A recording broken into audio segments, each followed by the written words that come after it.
अगर दिल्ली ने बिगाड़ी योगी की कहानी तो जवाब देगी हिंदू युवा वाहिनी। योगी ने रातों रात खड़ी कर दी सेना, बीजेपी को भारी पड़ेगा बाबा पर एक्शन लेना।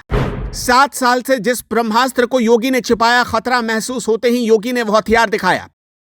पिछले 15 दिनों से उत्तर प्रदेश के सियासी गलियारों में एक सवाल लगातार तैर रहा है और वो ये कि उत्तर प्रदेश की राजनीति में आखिरकार चल क्या रहा है। खबर तो यहां तक है कि योगी आदित्यनाथ उत्तर प्रदेश की गद्दी को छोड़ने वाले हैं। चर्चाओं का बाजार तब से और गर्म है जब से उप मुख्यमंत्री केशव प्रसाद मौर्य दिल्ली हाईकमान के साथ मीटिंग करके लौटे।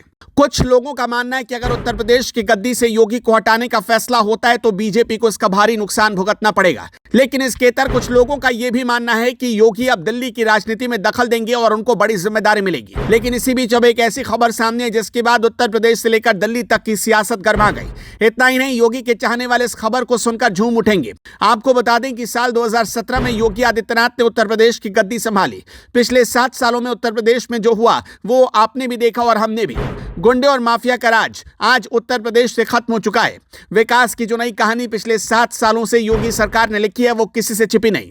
पूरा देश जानता है कि योगी आदित्यनाथ मतलब फैसला ऑन द स्पॉट, क्योंकि बिना किसी दबाव के योगी जो फैसला लेते हैं उसकी वजह से वो उत्तर प्रदेश ही नहीं आज पूरे देश में चर्चित हैं। योगी की लोकप्रियता किसी से छिपी नहीं है, लेकिन ये बात यूपी में बीजेपी के अंदर कुछ नेताओं को हजम नहीं हो रही। कुछ नेताओं की योगी के रहते दाल नहीं गलने वाली। ऐसे में योगी को साइडलाइन करने की पूरी कोशिश की जा रही है, लेकिन अब यह कोशिश नाकाम होने वाली है, क्योंकि योगी ने 7 साल पुराना वो हथियार निकाल लिया जिसके चलते वो उत्तर प्रदेश के मुख्यमंत्री बने। आपको बता दें कि जब उत्तर प्रदेश का मुख्यमंत्री बनने से पहले योगी हिंदू युवा वाहिनी नाम की सेना चलाते थे, लेकिन जब उन्होंने उत्तर प्रदेश की गद्दी संभाली तो इस संगठन को निष्क्रिय कर दिया गया। लेकिन अब इसी बीच खबर है कि योगी इस संगठन को फिर से जिंदा कर रहे हैं। आपको बता दें कि देश के कोने कोने से और उत्तर प्रदेश के हर गांव से योगी बाबा की हिंदू युवा वाहिनी से लोग जुड़े हैं। ऐसे में अगर योगी को लेकर दिल्ली हाईकमान से कुछ भी गलत फैसला होता है तो बीजेपी को इसका नुकसान भुगतना पड़ सकता है। योगी की हिंदू युवा वाहिनी दिल्ली तक इसका जवाब देने के लिए तैयार है। योगी आदित्यनाथ ने फैसला कर लिया कि अब वो दोबारा हिंदू युवा वाहिनी सेना को खड़ा करेंगे। योगी के इस फैसले के बाद दिल्ली तक हड़कंप है। केशव प्रसाद मौर्य तक की नींद उड़ी है, क्योंकि केशव प्रसाद मौर्य लगातार योगी बाबा को अपनी ताकत का एहसास करा रहे हैं। पिछले 10 दिनों में केशव प्रसाद मौर्य 43 विधायक, 2 एमएलसी, 3 सांसद और करीब 10 मंत्रियों के साथ सोशल मीडिया पर अपनी फोटो शेयर कर चुके हैं। मतलब साफ है कि केशव प्रसाद मौर्य ने योगी के खिलाफ मोर्चा खोल दिया। ब्रजेश पाठक भी केशव प्रसाद मौर्य के साथ नजर आ रहे हैं, क्योंकि लोकसभा चुनाव के बाद जब सीएम योगी ने पहली कैबिनेट बुलाई थी तब दोनों डिप्टी सीएम इस बैठक से नाराज रहे थे। ये बात उस समय पीएम मोदी और जेपी नड्डा तक पहुंची थी, लेकिन इसके बावजूद भी ना तो केशव प्रसाद मौर्य का व्यवहार बदला और ना ही ब्रजेश पाठक का। दोनों डिप्टी सीएम कोई ऐसा मौका नहीं छोड़ रहे जिससे योगी के सम्मान को ठेस ना लगे। केशव प्रसाद मौर्य लगातार खुलेआम मंत्री और विधायकों के साथ मीटिंग कर रहे हैं और योगी को साफ चैलेंज कर रहे हैं। केशव प्रसाद मौर्य योगी को यह दिखाने की कोशिश कर रहे हैं कि उनके साथ पार्टी के कितने लोग जुड़े हैं।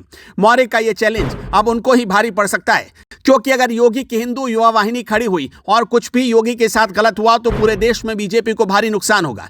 4 महीने बाद देश के कुछ राज्यों में चुनाव भी हैं और इन राज्यों में योगी की लोकप्रियता बहुत ज्यादा है।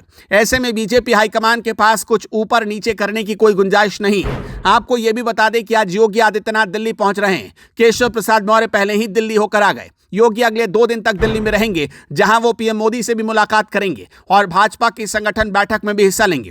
अगले 48 घंटे उत्तर प्रदेश की राजनीति में बहुत पड़े हैं। कयास लगाए जा रहे कि अगले 48 घंटे में कोई बड़ा फैसला आएगा। अब देखने वाली बात यह है कि क्या योगी हटाए जाएंगे या केशव दिल्ली आएंगे। खैर, योगी को हटाना बीजेपी को भारी पड़ेगा और बीजेपी के इस फैसले से उत्तर प्रदेश के कोने कोने से लोग बगावत पर उतर सकते हैं। फिलहाल इतना जरूर है कि एक बार फिर योगी ने अपना ब्रह्मास्त्र निकाल लिया है और अब वो वक्त आ गया कि इसका इस्तेमाल करेंगे। खैर, योगी को लेकर आपकी क्या राय है और हिंदू युवा वाहिनी को लेकर आप क्या सोचते हैं, कमेंट में हमें जरूर बताएं और इस वीडियो को ज्यादा से ज्यादा शेयर करें। ब्यूरो रिपोर्ट, जेवर 24।